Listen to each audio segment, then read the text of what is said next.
Greetings, everybody. Chris Hislop here from the Montana World Affairs Council.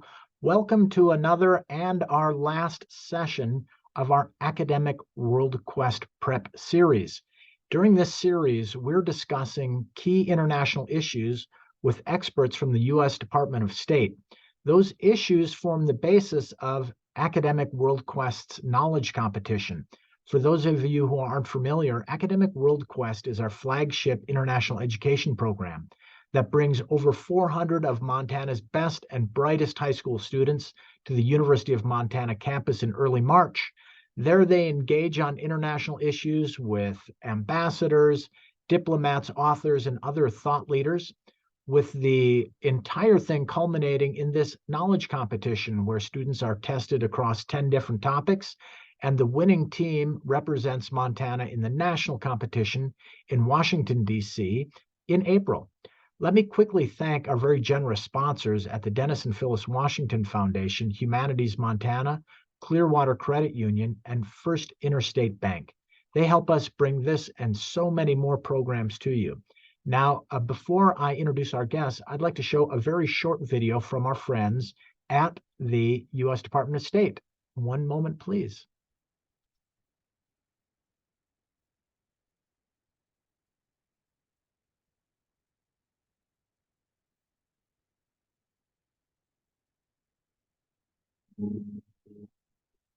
It's a wonderful and complex world out there, filled with challenges and opportunities. That's why America's diplomats with the U.S. Department of State are on the job every day, representing you. We are advancing America's foreign policy interests by uniting our allies, confronting our adversaries, and protecting our citizens. We advance democracy, human rights, global health, and more. We grow markets that create American jobs. We are America's first federal agency, and we're in 190 countries and over 270 U.S. embassies and consulates serving you. We are the United States Department of State. What a cool promo video, really one of the best. Let me introduce now our guest for this session.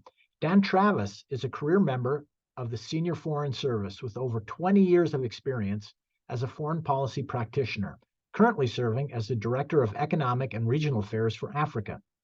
Dan has 17 years experience in the field with tours in Poland, Ghana, Hungary, Uganda, Kenya, and the Republic of Congo, where he served as Deputy Chief of Mission and Chargé d'Affaires. His wife, Kasia, is an educator, and they have 2 grown children. He speaks Polish and French. After graduating from high school in 1988, Dan spent the summer working in, get ready for this, Polson, Montana, where he worked as a rafting guide on the Flathead River. Dan, welcome to the show. How are you? Oh, I missed my cue on the mute button. I'm doing great. Thanks. I'm really glad to be here. Really glad to sort of be back in Montana again after many years. Well, you know, one of the benefits of being a guest on any of our programs is an open invitation to visit us in the future. So Consider yourself invited to come out. Dan, I recently returned from the National Conference of World Affairs Councils in Washington, D.C., and we had a most extraordinary panel discussion on demographics, which isn't always kind of something I think about or something that I put in the kind of key international issues basket until I heard from these experts, and I have a wholly different view on that now. But we are talking about demographics, particularly in the continent of Africa. So I wonder if you might bring our student viewers into tune here a little bit about the trends and the dynamics of demographics in Africa. Well, sure, I'd be happy to. As you said, I've spent about 12 years of my life in Africa in various countries. I think at the top, we need to remember Africa is a giant continent with 46 different countries in sub-Saharan Africa alone. That is the countries that are south of the Sahara Desert. And just to get a little bit of geography before we do demographics, that Sahara Desert is a massive barrier to the movement of humans and technology. Even with modern equipment and vehicles, is very difficult to cross. In fact, even flying across it takes a good deal of planning because there are very few places to land in an emergency and things like that. So we tend to separate sub-Saharan Africa as the countries south of that Sahara Desert from the ones north of it when we think about it politically and demographically. So most of my time has been spent south of it. There are 46 countries, as I mentioned. They're all very different, their own histories and futures and challenges. But to discuss the issue, obviously, we'll need to speak in some generality. So I apologize in advance for anybody that has some specific knowledge about specific countries in Africa. Yes, I'm generalizing, and you're probably right about whatever it is that you know in that particular country. One of the things that if you talk about Africa, you need to mention off the top, there are a couple of factors. One is that Africa is an increasingly urbanized society. That is, more and more people moving to cities and away from the country. I think our National Geographic image of Africa tends to be sort of, lions and elephants and giraffes in a wide open savanna. And while that's very definitely true for large parts of especially East Africa, and then in the central part of Africa where we have a lot of rainforests and gorillas and things like that. Yes, those places exist and they cover huge amounts of the continent. But what we forget is there are very large cities. Some say that by 2030, the city of Lagos in Nigeria will probably be the largest city in the world, exceeding even Mexico City, which I could be wrong, but I think has about 30 million people in it right now. So increasingly urbanized, and the people who are moving to those cities are getting younger every day. So as you probably know, 70% of the population of sub-Saharan Africa is under the age of 30. Now, when you're 17, 18, 19, I don't know how old you guys are, but when you're that age, it's kind of easy to think, oh, well, 30 is pretty old, right? So, and I thought that too when I was back in high school during the Jurassic period. So, but when we think about what the average age is elsewhere, 30 is very low for Africa and 70% are under 30. To maybe give you a little bit more perspective, in Uganda, where I used to live, half of the population of 46 million people is under just 15 years old, right? So when you think about it that way, you look around the people you know in your life, imagine if half the people in your town were under 15, and that would make a very different situation than you're seeing now. So that's a quite striking thing. I think the other thing to remember about that is you have all these young people out there. Where do they work? What do they do with their day? They're moving to the cities to try to find more resources, especially work, money that they can earn to send home to their families, that sort of thing. But Uganda is a great example of that, pretty average for Africa. 75% of people working who don't work on farms are in what we call the informal sector. That is, they have jobs where they aren't hired and somebody writes their name down and they get a paycheck with the taxes taken out, all the kinds of things you get, like maybe if you get a formal job in America. It's more like somebody says, hey, would you, help me buck this hay or move these bricks or dig a hole, and then they pay you a few dollars that day for what you did. So you have 75% of all the people in the country who are of working age who are working in this informal sector where they have to get up every day and sort of go hustle to find work. And that makes those people very vulnerable. You can't really plan a future right like that. So it's important for us to pay attention to this issue because it has implications for U.S. national security, and we'll get to that in a second. So right now, many of these people will seek to get out of their countries, because who wants to go look for work digging holes every day? When I was your age, 17, 18, I did this cool thing where I told my parents I wasn't going to go to college and I was going to make my own way as bohemian life, and I didn't need all that. And so my parents, of course, they tried hard to get me to change my mind, and I wouldn't do it. So they said, okay, well, your first job is you could go work for your grandfather. And my grandfather was a bricklayer. So I was like, yeah, that sounds pretty bohemian, right? That sounds really cool and earthy. So I went and worked for a summer for my grandfather, the summer before I went to Polson, and I helped him lay brick. And I realized that laying brick is mostly about lifting heavy things. And I realized quickly that I didn't want to lift heavy things to make a living for the rest of my life. So I wanted to go to college. But for a lot of young people in Africa, that's just not an option, right? Their only option is to kind of lift heavy things to get enough food to eat, and that makes it very difficult for them to have a family, to buy a house, to have any sort of secure future. So many of them seek to get out of Africa. They travel to the United States or Europe. They do this illegally. As you might imagine, the U.S. has visa laws that restrict people from coming to the United States just because they wanna.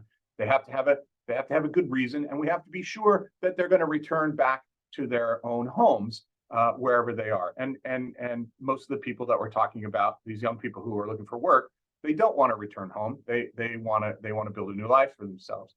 So, for example, since 2015, nearly 1 million Africans have crossed the Mediterranean Sea illegally, trying to get into Europe. And in that time, about 10,000 of them have either died or are missing as they try to cross the Mediterranean in those boats.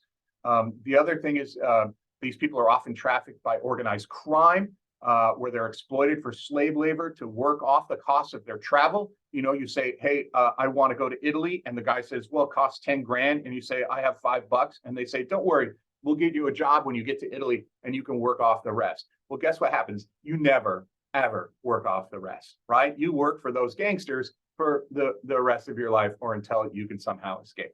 So also others who don't have the opportunity to go do that might join extremist organizations like groups you've heard about, like Al-Qaeda or Al-Shabaab in Somalia. These are terrorist organizations. They're fighting insurgencies across that southern strip of the Sahara Desert I mentioned.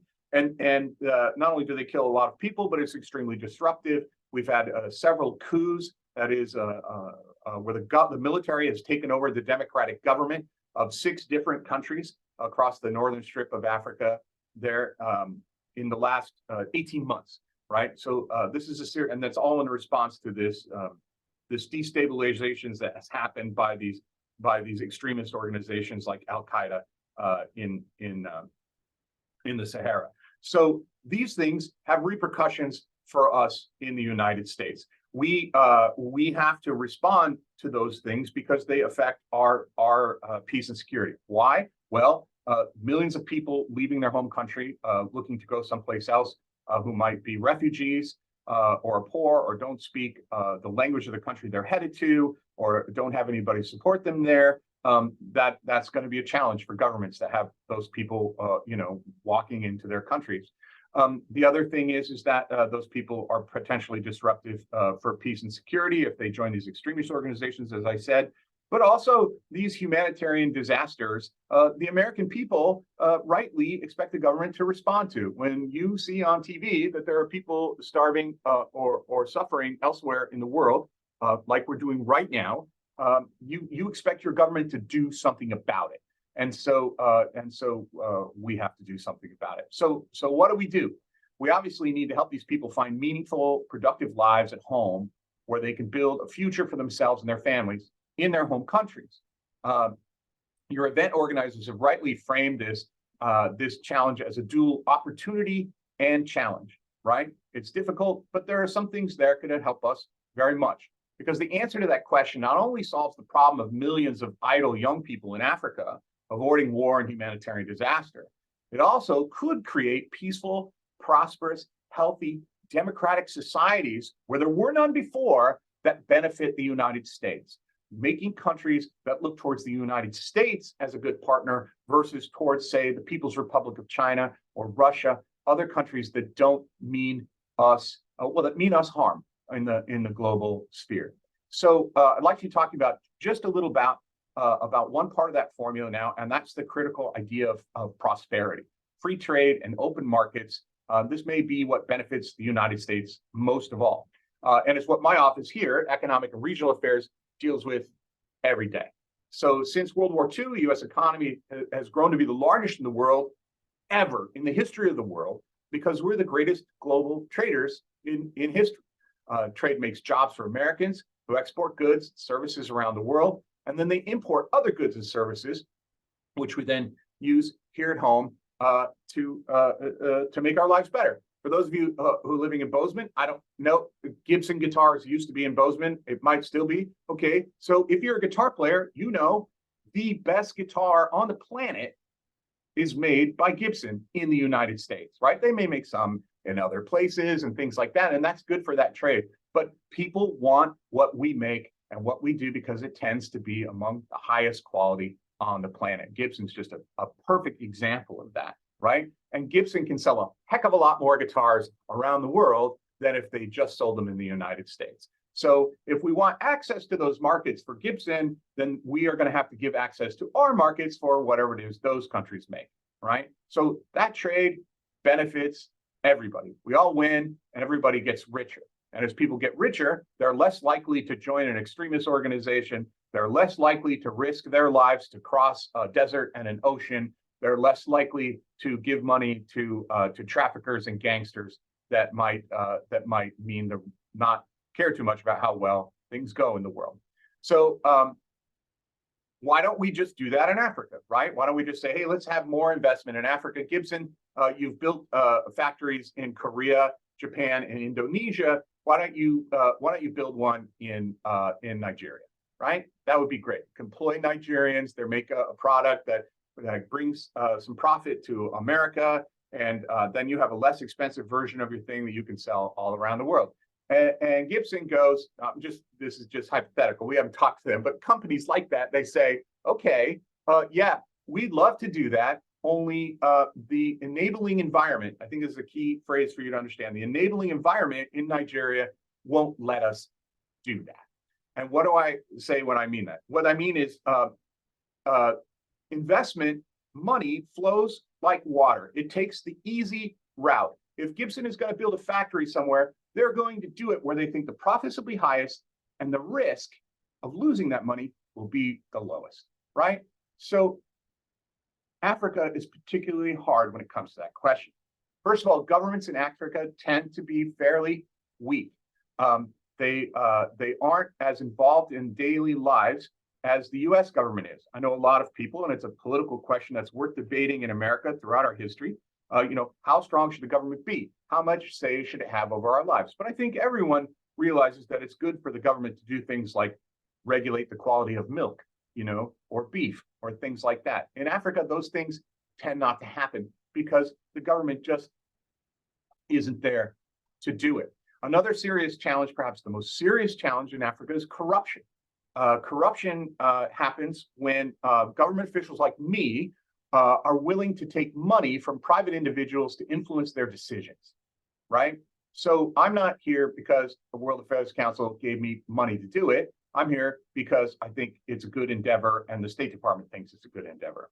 When I'm making decisions about my job every day, when I talk about us trying to develop economies in Africa, I am not saying, oh, I want Gibson to win and I want Kraft to win and I want Tyson Chicken to win. What I do is try to just create the right space for American companies to be attracted to, and then they decide who's going to go to Africa and who's not, right? So, but in Africa, governments tend not to do that. You have a lot of corruption where government officials are paid very, very little, make maybe $100, $200 a month. If they're paid that little, they can't live on it. And so they're open to taking bribes. So if you want to get married in, say, in Congo, where I used to live, you're going to have to pay the judge money to his own pocket. In the United States, you might pay a fee, right? But in Africa, it's going to go into that person's pocket. And when you have corruption like that, things don't work in the way companies need them to work. So the courts aren't fair. They are not impartial. It's difficult for companies when they make money in Africa to take their profits and take them home, right? What's the point of Gibson having a factory in Nigeria if it can't take its profits back to Bozeman, right? And pay your parents who work there? So that needs to be in place. The other thing is that what if that government simply says, hey, Gibson, we really like the factory that you built. In fact, we like it so much that give me the keys. We're just going to take that from you, right? So that's the kind of thing that tends to happen when you have corrupt, weak governments. So what do? Well, we do two things really simply. We talk to people and we spend your money. We take your tax dollars to create programs where we go into these countries and we talk to government officials. We try to convince them to have more fair, open, transparent governance. We invest money in their court systems to train their judges and clerks to create systems that are more fair and open and free of corruption. We also do exchange programs. This is really big for the State Department. If I can take a judge from an African country, maybe he or she wants to do their job fairly and rightly, and I take them and I send them to Montana to meet with judges in Montana, right? Then that ups their professional game. They see, aha, this is how the Americans do things. This is how they organize themselves. This is how I want to organize myself. And so they tend to go back home and do just that. And the other cool thing is now they have that judge in America on their WhatsApp. That's how everybody communicates in Africa, is on WhatsApp, right? And they can go, hey, Judge Smith, I got a question. I've got this dilemma in front of me. What should I do, right? So these are ways that the United States can really have a massive influence at fairly low cost to you over how these countries organize themselves and deal with this massive youth challenge. And the cool thing is if they can deal with this massive youth challenge, if they can get their arms around creating jobs for these people, this will give them a massive, massive economic boost around the world. Just as the United States got from my parents and probably your grandparents or great-grandparents, what we call the baby boom, these children that were born after World War II, we had this huge bulge in our population, but we were able to put them to work in the United States. And by putting them to work, they bought houses and cars and boats and trips to Florida. Or now they buy, now that they're retired, they're all building their houses all over Montana. You guys know that, right? These people moving from all over America to go there and you know, and it creates new challenges for Montana. But this massive population bulge that we had, because we were able to put it to work productively on the formal market, not on the informal market, we surged ahead of the rest of the world economically to the point where it's going to take a while before anybody can catch us. So if we can help Africa do that for themselves, right, these countries will become more stable and they'll become closer to the United States and less open to influence from those that mean us harm. And I think I'll stop there.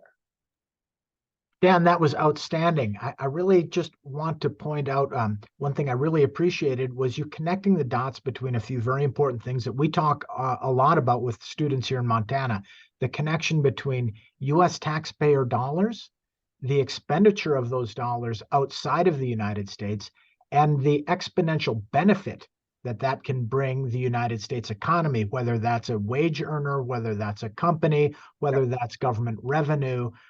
And that this dynamic is important for people to understand that this is really how it works. So the Gibson Guitar Factory, you rightly point out, is in Bozeman, produces all American-made acoustic guitars by Gibson, and they're shipped all around the United States. And so the profits that Gibson gets and the salaries that they pay their workers in Bozeman are far outstrip the amount of taxpayer money through that creates those kinds of conditions. So thanks a lot for that.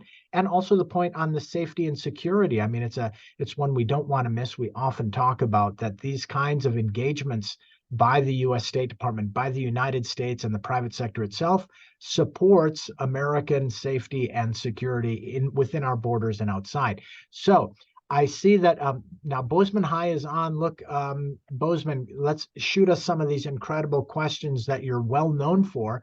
While you're thinking those up, Dan, I'm going to ask you a question. Sure. So I'm going to try to articulate this. So bear with me. You know, let's use the example of an African country. The dynamic, as I understand it, is something like this. You have a youth bulge population. There are not enough jobs, and that can lead to an out-migration, right?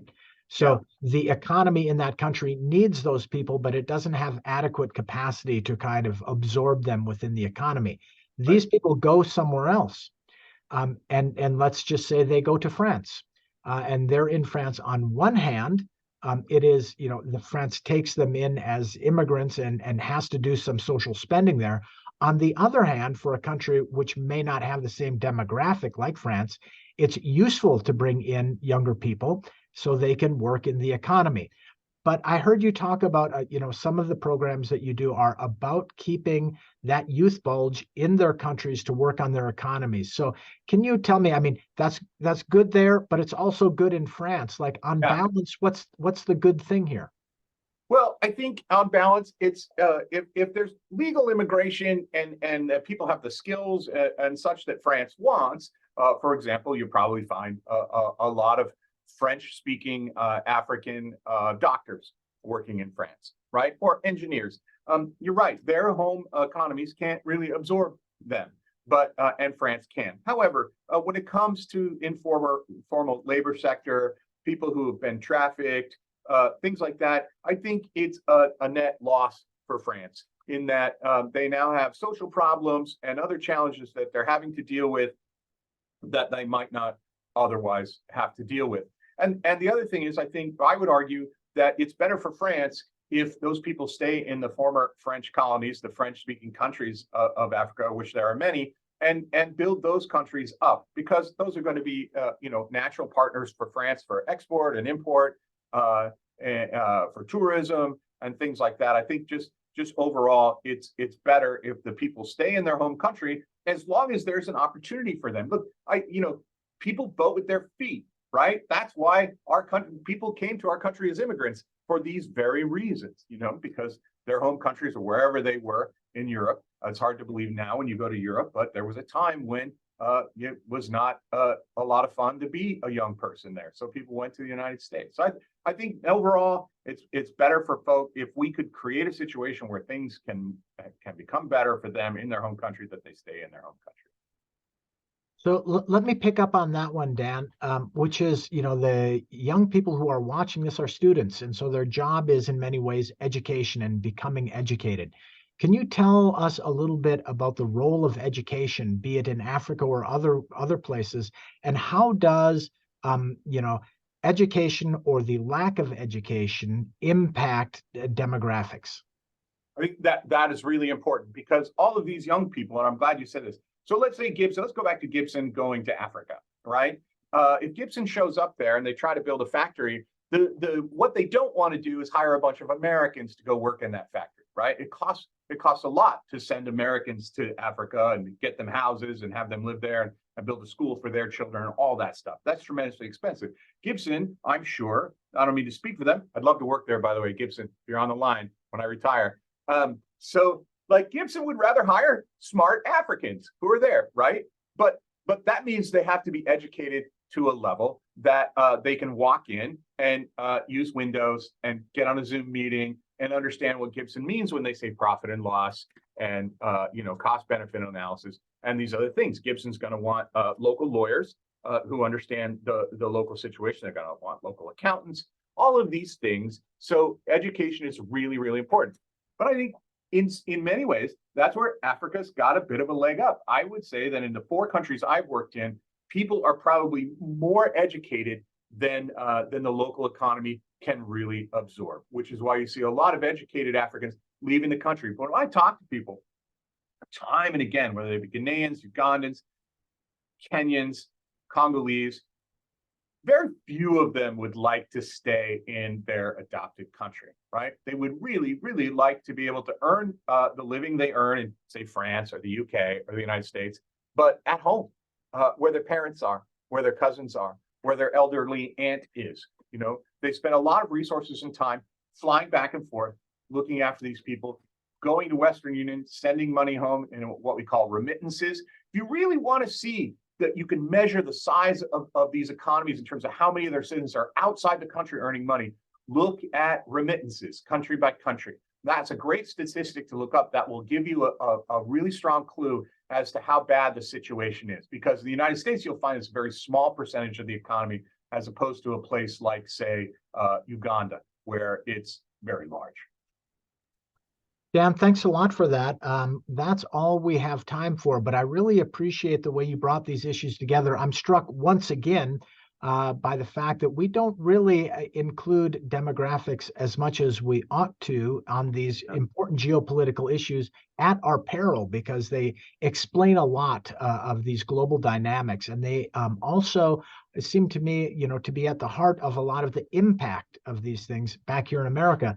So thanks a lot for, bringing that perspective to our students. Let me quickly thank the Dennis and Phyllis Washington Foundation, Clearwater Credit Union, First Interstate Bank, and Humanities Montana for their support to this and many of our other programs.